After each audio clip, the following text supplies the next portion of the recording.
Hey everyone, and welcome back to Freeze Frame, where we stop to take a moment to discuss all things happening here in Los Angeles, around the world, everywhere having to do with movies, TV, streaming. That's right, we're back, episode 24. I'm joined by the lovely Ryder Maldonado. Hi, Ryder. Hey, how's it going? Today is a fantastic day. Let me just start off by saying, and Ryder's going to give you guys a special announcement to know why. But first, I just want to go through and say thank you so much to everybody listening on audio platforms, Spotify, Apple Podcasts, Google, Stitcher, Amazon, wherever you get your podcast fill, wherever you're like, I want to listen to some podcasts right now. Here's my go-to app. We're most likely on that app. And I just want to say thank you to everybody who goes to those apps and, takes the time to listen to our show because we appreciate it. It helps us out. And if you would be so kind to leave a review after watching it or halfway through or whenever you feel like it, it really helps us out, makes us look more legit. And also, we love hearing what you guys think of the show. So that's always great. Don't be afraid to jump into our Discord. We do have a Discord going. It's been going for a while. It's a very healthy community. Lots of cool people in there. We also have TikTok. If you guys like those quick updates, if you guys can't stay for the whole show, we do quick stuff on TikTok all the time. Every week, we're always, hey, here's 30 seconds. Here's 6 pieces of news you might have missed.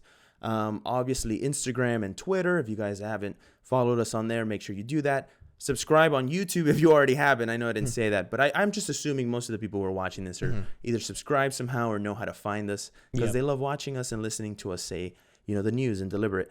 And last but not least, I have here the Loki series is wrapping up this week. We're finally going to have that finale. Who is at the other side of the mist, of the fog? I know some of you guys might be going, I'm not caught up on Loki. What do you mean? What are you talking about, the mist or the fog? I kept it kind of mysterious because I didn't want to go too in depth, because I don't want to ruin the show for you. We will, however, be talking about it later on, so just be prepared for that. But spoiler alert when the time comes. Now, last but not least, Ryder, what's our special announcement? Here we go. Ladies and gentlemen, we'd like to let you know that support for Strictly Casual is brought to you by Manscaped. Woo! This is so huge, so incredible. They are the best in men's below-the-waist grooming champions of the world. Manscaped offers precision engineering tools for your family jewels. Manscaped just launched their 4th-generation trimmer, the Lawnmower 4.0. You heard that right, the brand new 4.0. Join over 2 million men worldwide who trust Manscaped with this exclusive offer for you, just for you guys, 20% off and free worldwide shipping with the code StrictlyCasual at manscaped.com. Now, Luigi, I know you're telling me about the product and your experience with it. Let's get into our experience with this what we've gotten from them.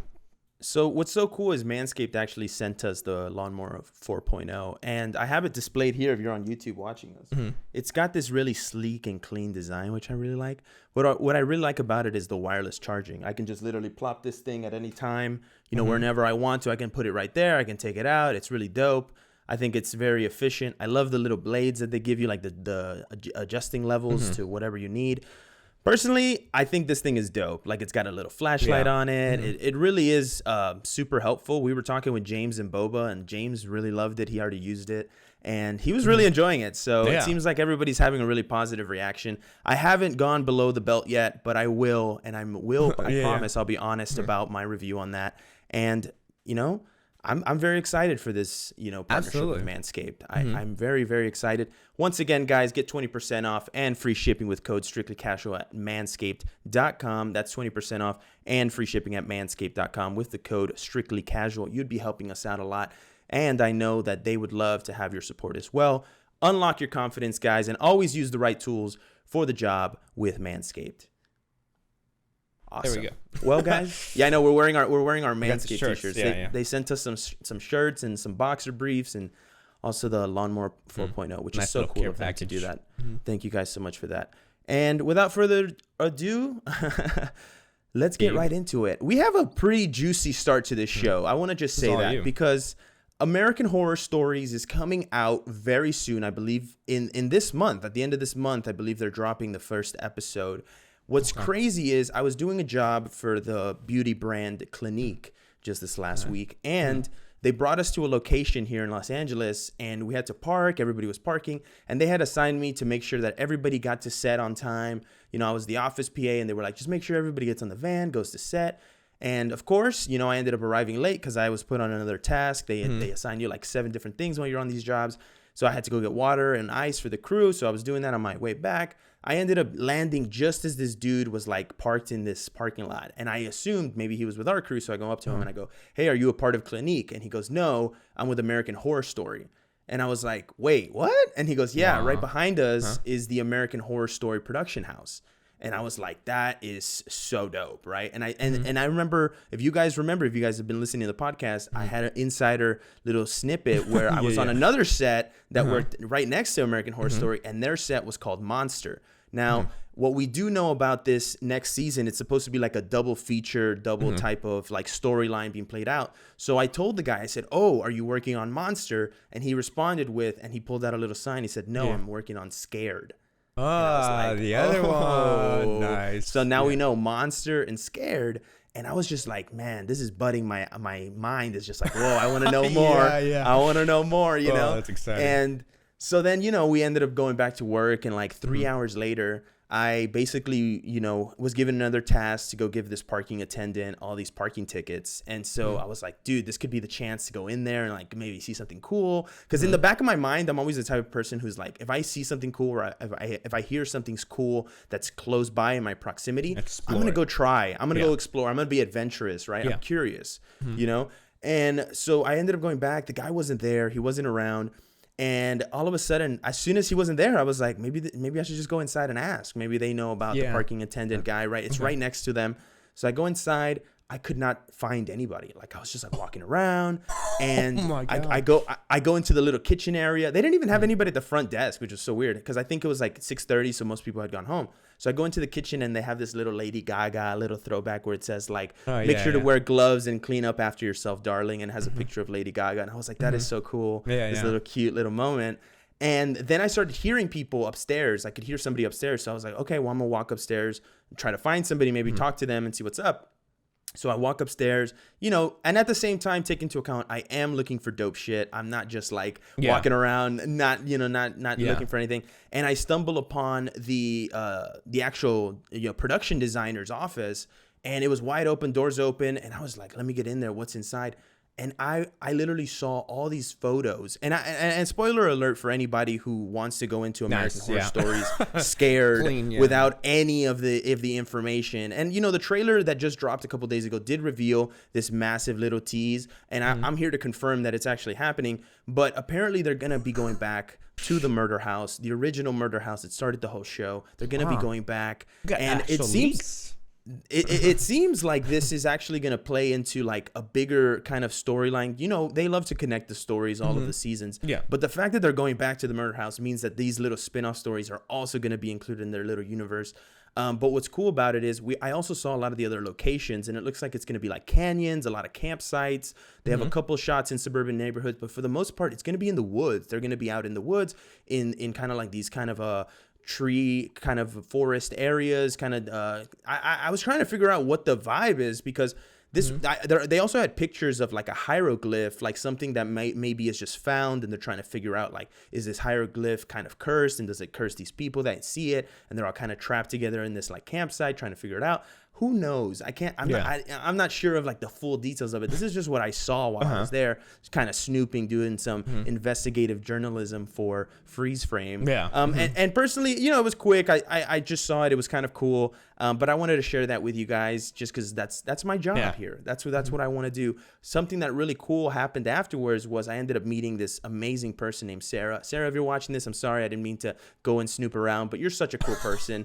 And she's leaving that job anyways to go work somewhere else. So, you know, she was just really cool. She had such a nice vibe, very welcoming. She knew I wasn't from there because when I started asking her questions, she's like, oh, this is the American Horror Story like production. And I was like, really? And she knew like instantly, like, okay, so this guy's clearly not from here. But it was just like, it was just one of those LA experiences where you're just like, I am only so glad I took advantage of it, and only in LA. Like this, the production house for this major TV show is nowhere else but in Los Angeles. So it's like the fact that we were there, the fact that we got to experience it, and it was just a blast. I honestly had such a fun time just walking around and seeing everything. But I just wanted to start the show with a little story time, a little something a little different. change it up a bit. But now let's get into the major news of the week. Ryder, why don't you start us off this week? That was fun. Thanks. Okay, well, starting off, coming out this week, July 16th, Space Jam 2 is coming to theaters as well as HBO Max. Let us know, if you're feeling like it's a theater type movie. But the director of the film says that the film strive for a video game experience, which not surprised if you guys seen the trailer. It looks like it based on all the characters from Warner Brothers, Deadpool and all of them. We also have Escape Room 2, Tournament of Champions, the sequel to the kind of horror-esque film of making escape rooms. If you guys know, a little fun fact, me and Luigi are actually the escape room kings here in Hollywood Boulevard. We did Escape Hotel, and we've conquered all of them. We've done them all. We've conquered them all. I think, honestly, there was only one. There was one where we were like looking for this fourth skull, and there was 2 minutes. And it was this craziest thing because we were like rushing around this whole escape room, and it was at the freaking beginning when they bring you down the stairs. Who's thinking of going back there? But they got us. It was good. The guy, remember the guy at the end? He's like, "It's right here," and we were like, "Oh my god!" Yeah. But I love doing escape rooms with you, man. Honestly, like. What I like about this franchise, the escape room franchise, is that it does kind of like do the Saw type of thing, but they do it in a way where it's like an escape room. Yeah, and I don't know if you watched the first one. Some people like these types of movies, some people don't, but I'm a big fan of them. Where it's like, oh, are they gonna make it out alive? Who's gonna be the survivor? Who's gonna be it? And the fact that the girl who wins the first one is not coming back to destroy the actual corporation who's running the whole thing. This is going to be a great sequel. I think it's going to be awesome. Personally, huge fan of this. Another movie that I'm looking forward to right now, my buddy mentioned it to me, so I had to mention it on here. It's called Pig. It's called Pig with Nicolas Cage. Apparently, it says here, American thriller film written by and directed by Michael Sarnoski. It stars Nicolas Cage, Alex Wolff, and Adam Arkin. It follows a truffle forager whose beloved truffle-finding pig goes missing. So this is supposed to be a spin-off or a spin on John Wick. So it's supposed to kind of play on the same kind of esque like John Wick, except now it's a pig instead of a dog. And I think that that's absolutely awesome and also hilarious that it's Nicolas Cage. Like, what's he going to bring to the table? Is there going to be Pig 2, Pig 3, Pig 4? And are we going to see John Wick and Pig mixing together for a crossover eventually? I have no idea. Like, personally, I think it sounds crazy. Like Nobody as well. That's insane. Yeah. Speaking of insane, we also have Gunpowder Milkshake coming to Netflix. That's July 14th. Brief summary for you guys. To protect an 8-year-old girl, a dangerous assassin reunites with her mother and her lethal associates to take down a ruthless crime syndicate and its army of henchmen. This stars Karen Gillan. We have Carlo Gugino, Michelle Yeoh, Angela Bassett, Paul Giamatti. It's a great cast, and it's kind of like a John Wick almost too, but kind of female version, assassins trying to I almost get like Atomic Blonde type vibes from this movie, yes. Good like because it's all female. But it's interesting. I'm very interested in that movie, and I was actually just looking up right before this, like, oh, what's coming out this week? Because I don't know if you guys noticed this, but we're gonna start doing this every week now, where it's at the very beginning before we get into the news. We want to shout out what are the movies coming to theaters, what's gonna be released. That way you guys know, oh, these are, because we're always talking about news that is coming months and maybe years from now sometimes. That I want you guys to have the current stuff, like, hey, this is what happened. So I hope you guys like that little kind of addition to our kind of routine here that's going to be happening here at Freeze Frame. Another thing that I want to shout out is Black Widow. I have not seen Black Widow yet. Ryder's watched it. He's a Marvel fan. I'm a Marvel fan. I'm a little bit jealous because every single time I was able to watch it, something happened. I was supposed to watch it today, and then my buddy bailed at the last second for good reason. I'm not saying he's a bad guy. He's not. It was for good reason. Don't worry. But I wanted to read here. According to Disney's Sunday Note, the big-budget Marvel tentpole grossed more than $60 million on Disney Plus Premier Access. So for those of you that laugh at Premier Access Plus, like me, who likes to laugh at Disney for doing it, apparently it works because $60 million worth of people were like, yeah, I was suckered into paying $30 for Black Widow. And I'm just like, dang, I don't know if I could do it. But kudos to you guys for not wanting to go to the theaters. I get it. Maybe it's because of COVID. Maybe it's because you just don't want to watch it at home. Whatever. At least they offered it, right? But I feel like they should have just done it for free. Like, there has to be a moment where I think they reach a certain threshold. Like, once it reaches 500 million, they're just going to be like, all right, it's free on Disney Plus. Just make it free. Profit. But apparently it says here that they made 80 million domestic, 78.8 million overseas to bring their theatrical opening to $158.8 million in one weekend. Seems like movies are kind of coming back, especially with this big premiere. They beat Fast 9, which is exciting. And with the 27% increase from Disney Plus, that brings their total to $218.8 million for their opening weekend. That is huge for a movie during a pandemic. Well, the pandemic's kind of ending. Are we still in the pandemic, or is the pandemic kind of over? You guys let us know in the comments, because we're trying to figure out what's going on. Where are we at right now? Somebody else who's trying to figure out what's going on, Taika Waititi. He's apparently saying Thor Love and Thunder is the craziest film yet. I said, how crazy? Because you made Thor Ragnarok, and I kid you not, most people, if you ask them, what is your favorite Marvel movie? I'd say 7 out of 10 times people are going Thor Ragnarok. And I'm like, and it just depends who you really like out of the solo cast. Like, if you love Steve Rogers, you're going Captain America Winter Soldier or Civil War. But if you love Thor, you're going Ragnarok all the way every single time. And most people don't mention Iron Man. I think if people like Iron Man, they end up just talking about one of the Avengers films. But for the most part, for a solo film, Thor Ragnarok is a masterpiece in my opinion. And I'm excited to see what Thor Love and Thunder brings to the table, which is going to be exciting. Yeah, Taika said here, a little quick quote. He said, if you wrote down all the elements of this film, it shouldn't make sense. It almost like it shouldn't be made. Like, what the heck? I can only imagine it's going to be bonkers. That's awesome. But we'll keep updates and whenever a trailer comes out. But speaking of crazy, we have Loki news with Thor's Chris Hemsworth. Those of you that's seen episode 5, spoiler alert, in episode 5 we saw Throg, which was the frog version of Thor. The director confirmed, or someone on the production confirmed, that Chris Hemsworth did voice that version of Thor, even though it was like a little grunt. That's about it. But the quote here says, we recorded Chris Hemsworth for that, by the way. The showrunner said on The Views from the 616 podcast. She added his voice going, that's a whole new recording, not recycled. He recorded that.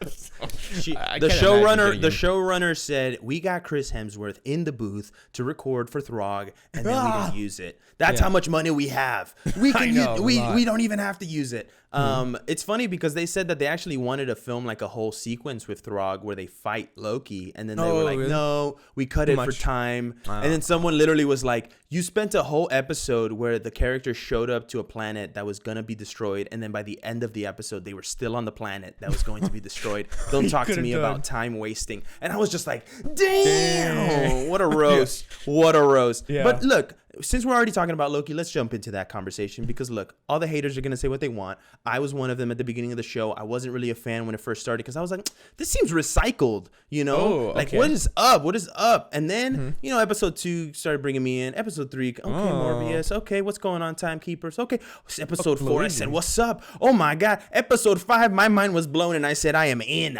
inside the rocket ship, and we are going to Mars. Wherever the end of time takes us, that is where we will end up. Hopefully we see Kang. Hopefully we see the one who is the creator of all. Remains. Yeah. There are so many theories Loki, now. King Loki, who knows? But we will find out tomorrow night. I'm excited for the one that they're saying is apparently like a Loki who's kind of like an author, that he basically conjures storylines up in his head, and he created the TVA to carry out the storylines that he wanted to create. And I was like, that's cool. Although I will be a little disappointed if on the other side of the curtain, it's just another Loki who's just evil, because we've already seen films where we've seen evil Loki. Like I either want like some completely different take on Loki that we have not seen and has not been done on the show yet, or just a completely different baddie or a completely different person in control of the whole thing. And it's just like something where it's like the one above all, you know, where it's like, this is the creator of the multiverse, and you know, it goes back and deeper into the Marvel lore. I think that could be really cool and exciting, but I still got hopes out for Kang. He's been casted. It would be really cool to introduce him here at the end of this show. And personally, I'm just excited for the multiverse breaking at the end of this episode, because if it doesn't happen here, when is it going to happen? You know what I'm saying? Like, if it doesn't happen in this next episode, when will it happen? Because I feel like this is going to be the direct link into Spider-Man 3, into Doctor Multiverse Strange of Madness. You know, and so even it's What like, If now, with the What If trailer, now we're seeing all kinds of multiverse, and we're seeing alternate realities of Doctor Strange. Now it could beg the question that maybe Kang is opening up time for all that. So that's what If becomes. Like, What If comes out of it's just Loki animated, but it is the the story. Wow. It's a canon That'd story. be cool. Personally, I want to jump on that because What If looks so cool. I had been hyped from that show from when they first announced it, but the trailer that they released, I was like, wow, this is a magnificent. I am genuinely like hyped to go and watch this every week when it comes out. So great job on that. Whoever edited that trailer, great job. Great job. Speaking of hype, there's a lot of hype going around for Wakanda Forever. That's for sure. I know we've talked about this every week because of the news that's coming. It says Angela Bassett right now is talking about the script, and I think we talked about this last week. I'm not sure, but she said that there's already 5 incarnations of the script, and she says I hear another one's coming. So apparently the script has changed so much that no one knows what it's going to look like. Which is, I mean, it could be stressful, but that could also be, that it could show the care that they're putting into it because, they're rewriting it and they're making sure every single detail makes sense. Maybe they're doing tests. I don't know if they do tests with scripts, but I know let me tell you this they're much. Working let me tell you this much as a screenwriter. This is the way the process goes. This is always going to be the process. It's never going to be the first final is the one because let's say I have a final copy and then we did a table read, we were all happy with it. Then we actually get on set, everybody's wearing the costumes, and then you're reading it and you're like, that actually sounds a little scripted, or it sounds a little weak, or this could be a little bit more poignant, like add a character or something like that. So it's like I'm not surprised that they feel that way. I'm not surprised that Angela Bassett doesn't know what's going on. Because honestly, as an actor, you're like the last person who finds out anything when it comes to a script. Like they literally hand it to you and they're like, all right, get on set, go give your line. So the fact that at least she's cued in, at least she's like, there's like 5 or 6 incarnations. We'll get to it. We'll get to it when we do. I just think that's awesome. What's not awesome though, Marvel and DC are skipping San Diego Comic-Con. And I'm just like, I've never been, so I'm a little disappointed either way, but I'm just like, what's going on? Well, you guys got nothing to announce? Or I feel like you know what I'm thinking about now? What? Like ever since PlayStation did their own like conference state of play and they just started doing that, I feel like we're just gonna see like, DC did DC Fandom, so why do we have to go to San Diego Comic-Con and announce stuff? Just wait till our event. We're gonna end up seeing like some sort gaming, of like Marvel Dome, like Marvel thing where it's just like everything Marvel. Like yes, they have D23 Expo, but I feel like that's every 2 years. So they need something where it's like, hey, it's just Marvel, like only Marvel stuff. And they kind of have those ceremonies every once in a while. But the fact that they're skipping San Diego Comic-Con is huge. They're usually there every year with tons of announcements, if not just building up hype for the shows that they already have, going. So it's kind of shocking, but also like, and then you can't forget Marvel has D23 too, and that they do a whole thing there. That's what I'm saying. I said it. Yeah, that's what I'm saying. Okay. I mentioned. I just mentioned it. Yeah. But we'll see. I don't know, man. I'm more excited for the fact that Kevin Feige talked about Venom this week because someone asked him a question and they were like, what do you think Venom will ever appear in the MCU? And he said, having been with Marvel for 20 years, I wouldn't dismiss anything. I wouldn't rule anything out completely. When and how and where remains to be seen. And I'm just like, okay, Kevin. Yeah, there's nothing you can deny. He's always dropping these little bits of like wisdom, but also he's kind of like the badass that drops the mic. Like, it might happen one day. I don't know how. I don't know where. I don't know with who, but it might. Yeah. And he just walks away, and then like the explosion effects just come out, and it's just like Robert Downey Jr. hands him a hot dog, and it's like, let's go be best friends. And you're just like, I wish I was Kevin. I wish I was Kevin. And speaking of Kevin Feige, brother, you have an amazing story that I think you need to share with the viewers. Oh, that's right. Okay. You got an amazing story. Yeah, you thought my story was hyped? Get out of here. Writer, take it away. What? Okay, so when I saw Black Widow at the Chinese theater, a TLC Chinese theater, Hollywood Boulevard, which personally I think is the greatest theater in the whole world because of the atmosphere and the vibe that you go there. Every time they start off a movie, the manager, Levi Tinker, shout out to him, he does an awesome announcement. Right before the movie's starting, trailers run through, and he comes back out and he says, ladies and gentlemen, and the movie's about to start, trailers are done, everyone's like, oh man, the movie's probably broke, or stuff happens at the Chinese theater sometimes. He says, let's give a warm Chinese theater welcome to the president of Marvel. Kevin Feige comes out, all the producers of Black Widow come out, and they're there, and everyone starts freaking out, and they start cheering. I was losing my mind because I'm there like, Feige! I pull out my phone, I'm there watching, and he's doing a thank you. He says, we're back. He says, we're home, because the Chinese theater has always been home for Marvel movies. And he says, we're glad, thank you for being here. And then he also said, like, hey, say a hello to Scarlett. And he started filming us, and we're like, hey, yeah. So Pretty cool that he just has like Scarlett on. I'm gonna text her this video, and then the producers were there saying hi and thank you.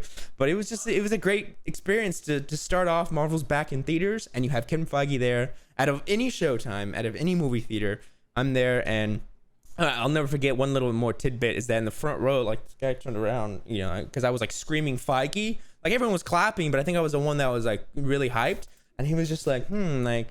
Kind of bothered, but like I don't really know who that is. Like they seemed kind of lost at what was going on, or not lost, but they just didn't understand the gravity of like Feige and who he is, right? Yeah, exactly. That person in the front row is like, they're like the president of Marvel, and he's just like, dude, I'm just trying to watch Black Widow, man. I know, yeah. He's like, I got dragged out here because my kid wanted to watch Black Widow, and I just got an extra ticket. And it's like, come on, let's just get the ball moving. And meanwhile, Kevin Feige's like, thank you guys so much. The movies are open again. You're back there, Feige! I was Feige! Yes. Fucking yelling your ears out. And then he passed by right on the aisle, because I was kind of on the aisle, see on the right, and then I saw him. There was a lot of people like at the doorway that we had not seen. A lot of people, and I'm like, maybe a wife or maybe some. No, it's probably his whole team, producers. Bro. He's got security. He's got his whole team. Yeah, but it was cool man. Yeah. It was like it's such a great Marvel experience for a fan, you know. Bro, I was so hyped for you because I was like, out of all the people that I would have wanted to have that experience, is you, because you're like the one person. Like, bro, when we watched SpiderMan Homecoming, and then it was like, hey, we're there. Hi, we're in the theater with all the Sony executives. Nah, let's go to the other theater and try to find seats. And then the lady's like, yeah, take my seats. Bro, when we sat down and I looked at you and I said, we're here, man. We have nothing to worry about. We're watching it before anybody else in the freaking world. Spider-Man Homecoming.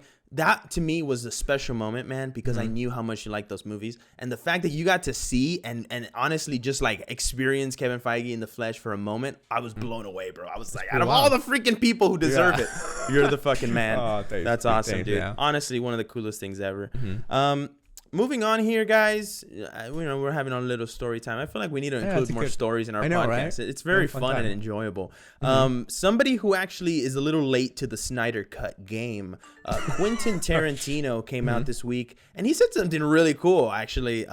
He said he hasn't seen it yet. He said, I haven't watched it yet, but he loved the fact that the fans brought it back. He says here, he says, I would like to see it. I've never seen it when it was at theaters, the original, but I'm kind of curious to see this 4-hour, his original version on that. And I actually thought that was really groovy that he got a chance to do that. Yes. And he thought that the fans were really groovy, the fact that they kept persisting on it and everything. And I was just like, Tarantino and groovy is just so his vibe. He's an old soul, man. He's an old soul. He's a definite old soul. But I thought it was cool how he was like, kind of interested in Zack Snyder's work and just such a big director to not like I would, even if I was big, right? Even if I was big, like let's say I was Christopher Nolan and I made a project and Tarantino was like excited to watch it, I'd be hyped. I don't care. Yeah. Like you're already at this big level, you'd still be like, yo, Tarantino's watching that's freaking Tarantino. Or like Scorsese. Yeah, he doesn't like Marvel, but imagine you make another film and Scorsese's out there doing press and he's like,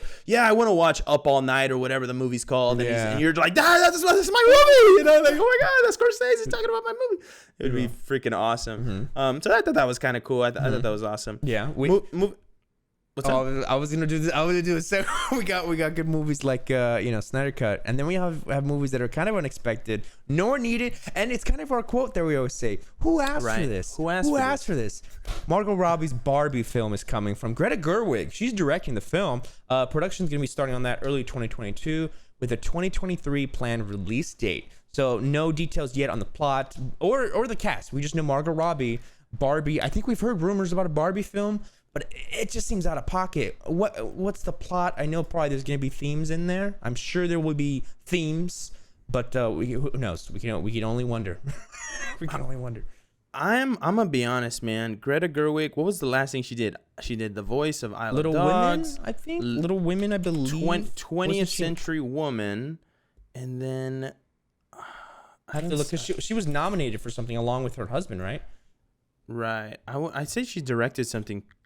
She directed Little Women 2019. And then before that, Lady Bird. So, yeah, this is going to be her latest directing project. What an interesting turn of events, right? You go from like these serious kind of like coming of age kind of stories to like, let's do Barbie, which I guess is still considered coming of age for children. True. So it's kind Depends of on maybe her niche. Maybe she's just being typecasted now, and they're just like, Greta, you want to do this Barbie movie? And she's like, I can make it. We'll pay you $25 million. Okay. I'm in.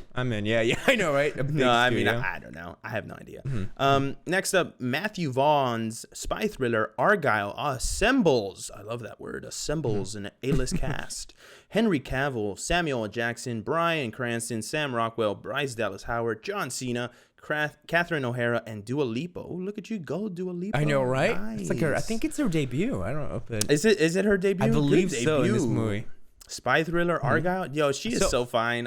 She's gonna be that girl that just comes behind the curtain wearing a super nice dress, and you're just gonna be like, "That's Dua Lipa right there. That's Dua Lipa. That's wife. Girl, That's wifey. That's wifey." 100%. I know she's married, but that's wifey. Yeah. if it doesn't ever work out, I'm right here. Next up, we have. Oh, you're going.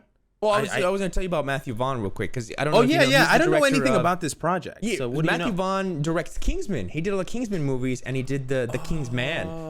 So it's like a whole new vibe, spy thriller to go more into the whole world. I mean, come on. He does these movies so great. And then with Henry Cavill as the lead, I think. Henry Cavill's the lead. It's going to be crazy. But that's all I had. I just wanted to note that No. I think that's great. Have you seen The Man from U.N.C.L.E.? That's a great movie, dude. Yeah, Henry I have a Cavill, while ago. Oh, that he kind of plays a spy in that. So, Yeah. So I'm be interested to see how he does the this. vibe. Yeah, and also like, so wait. So is Argyle in the Kingsman universe, or is this like a spin-off, or is this just a standalone? I think it's a separate standalone spy thriller, just something else he's doing. Gotcha. Okay, here we have Scream has officially finished post-production trailer. When is it coming? Who's gonna die? I know. I want to Ghostface. Are we gonna see a little Ghostface? What's up, Cindy? Surprise, Cindy. Surprise, Cindy. Speaking of Scream, we have a horror movie like Scream. Then we also have Fear Street. Part 3 is coming out this weekend. I don't know if you guys are checking that out. Part 1 and Part 2 have come out already, and getting great reviews. Part 2 did a lot better than Part 1. A lot of people on social media, a lot of film critics have been raving about it. Classic slasher film. Classic thriller. I mean, it's, the camp kids and a horror movie, but there's like lore. There's a great story. I definitely recommend to check out Fear Street. But Part 3 is coming out. It's a great 3-part movie series, But speaking of Netflix, we got The Witcher coming. The Witcher Season 2 has its official teaser trailer. We talked about WitcherCon last week. It officially happened. We got a release date, December 17th is when it's coming. We have more looks at Ciri and Lambert training, Jasker's new look, Leshy confirmed, and I'm sure all you Witcher fans, this is like, oh yes, give me this lore, give me these characters, and a new anime film is coming as well, Nightmare of the Wolf, which is coming August 23rd, but the con happened, and Henry Cavill was there to talk about some of the cool releases, so exciting for you Witcher fans, but that's it for that. That's awesome. Did you also talk about the anime film? You already said that? Yeah. Okay. I didn't say it's called Nightmare of the Wolf. That's what it's called. I didn't say but an anime awesome. Cartoon. That's cool. I feel like everything nowadays at Netflix is gonna have an anime spin-off because they're just like, guys, we have an anime department. Send it. Send it to the anime department. Make it. Just make it. Just some executive is just like teething at the mouth. Just make it. Just make it. Do it. Just do it. It's like, oh my God, calm down, Bob. Calm down. You're gonna have a heart attack. Oh, God. So many animes. Never too many. Red Notice gets a November 12th release. That's what it's going to be saying on the walls. Red Notice when he's having his heart attack. Dwayne The Rock Johnson's in that. Gal Gadot, Ryan Reynolds. Is this a superhero movie, Red Notice? This is more of a con movie. So it's about the greatest con man, a jewel thief, and a FBI agent or an agent trying to track down. I believe Ryan Reynolds is the con man. The jewel thief is Gal Gadot, and The Rock is trying to stop them. But it's like an action, classic action film. It's one of their biggest Netflix has ever had. That's what The Rock said on his. It's like the biggest film Netflix has ever had. The Rock is also known for over embellishing and hyping everything up to the max. Yes. Oh, it's the biggest I've ever done. Of course, you're gonna say that because it's your current project. They also just paid you $10 million to say that. So The Rock. Yeah. I'm not shitting on The Rock. Hey, everybody's got to make their bag. He hypes it up. He always does. But he knows how to hype it up. He definitely knows how to hype it up. Guys, next up, this is kind of interesting. Sweet Tooth, that show that Robert Downey Jr. is like involved in producing. Apparently, it's the most popular show of the month. Can you believe that? What? Drawing in 1.4 billion minutes worth of streams this month, almost double the 731 million brought in by Loki. Who thought? Everybody was like, Loki's huge. It's huge. not big enough, apparently. Wow. Obviously, it's not a true like-for-like comparison when the fantasy hit executive produced by Robert Downey Jr. dropped all 8 episodes on June 4th, so it's got that going for it. So you can watch all episodes. So binging is accounting more for the minutes. Like Loki, you have to wait every week. So maybe when all 6 installments are out, we'll see Loki's numbers come up. Who knows? But also Netflix has a lot more subscribers than Disney Plus because obviously it's been around longer. So it's got that going for them. Moving on to Amazon here. The Tomorrow War 2 is in the works at Amazon with Chris Pratt and director Chris McKay in talks to return. I haven't seen Tomorrow War. Did this just come out? Yeah, this was Chris Pratt. He, of course, he fights these monsters and he goes back and he goes to the future. He goes to the future to fight a war. But it's like 2 movies in one. I won't spoil it, but based on the trailers and the advertising, you don't know what happens, and like it switches up on you. But it's a great film. It's very cliche, kind of like Starship Troopers back in the 80s. Just action film. A lot of people kind of hating on it, but I recommend it. You got to see it because it's Chris Pratt. He's cool. Gotta love me some Pratt. Awesome. Here, Peacock. One last one before we wrap up here with our light news and then go on to our recommendations. Community star Yvette Nicole Brown is frustrated over being excluded from the cast list in a new book. That's right. The book 1001 TV series You Must Watch Before You Die was edited by Paul Condon with a foreword by Stephen Moffat and an introduction by Rob Perlman. Now, these 3 men, apparently, I don't know who you want to blame. I don't know who it's going to be.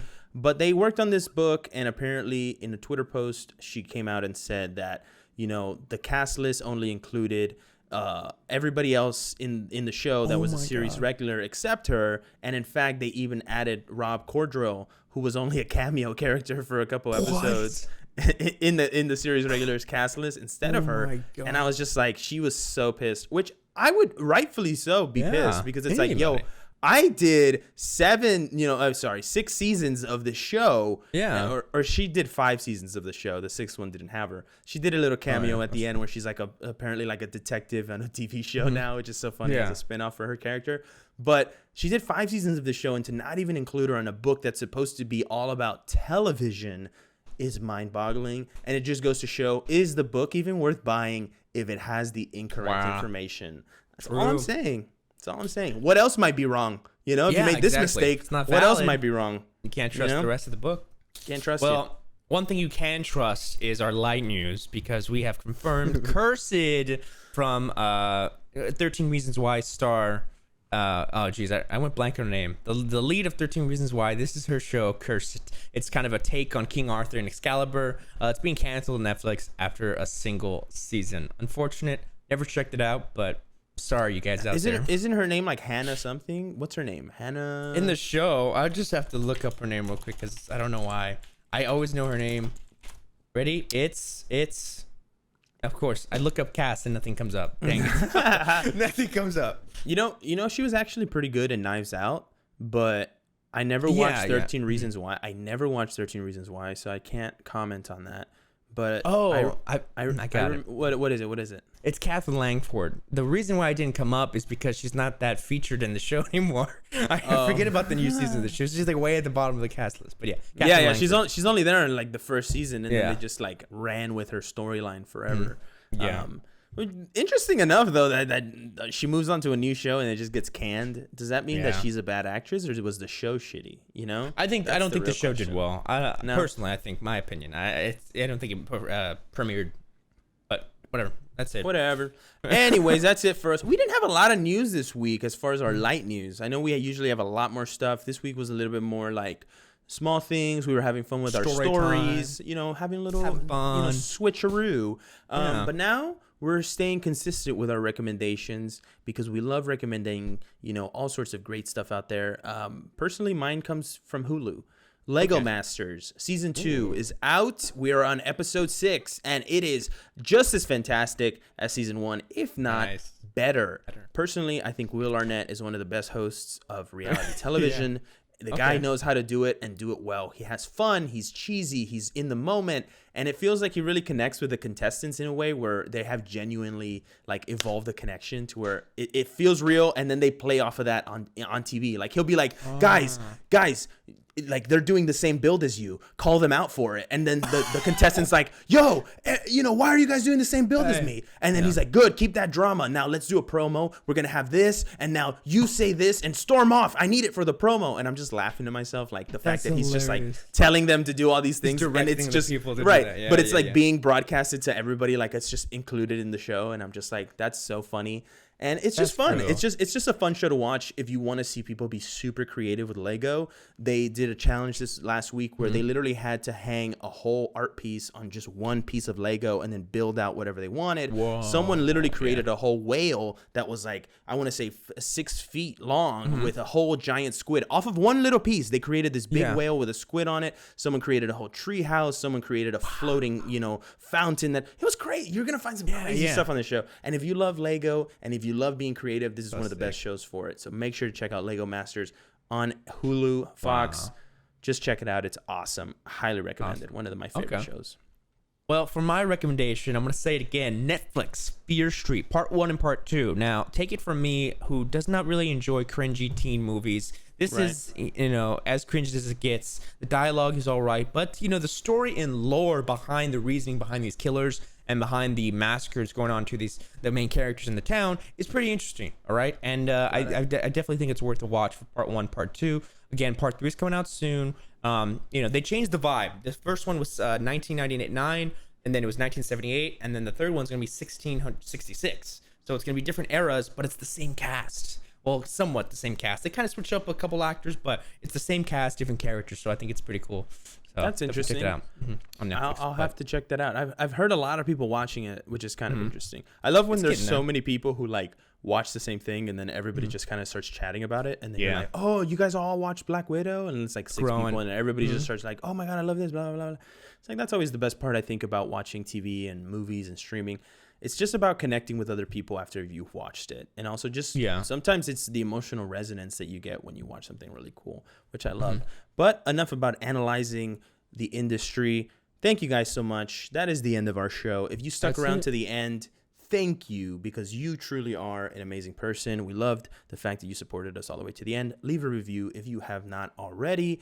And don't forget that we're here every week delivering the news, letting you know what's going on. And last but not least, do not forget that you're going to get 20% off on manscaped.com plus free shipping when you use code STRICTLYCASUAL. That's right, 20% off and free shipping at manscaped.com. We love having that now. And honestly, they're having another sale that I was going to buy a nose hair trimmer and it was already $10 off. And then it was like 20 plus the 20% off. So I think the thing was like $40. I was only going to get it for $23. Wow. And I was like, that's a steal. Right. I love it. So Manscaped, if you're listening, thank you so much. We appreciate you guys. And we're excited for the future of this partnership. Thank you guys so much for tuning in. Ryder, I love you, man. We'll see you guys next week. Bye-bye, everybody. Bye, everyone.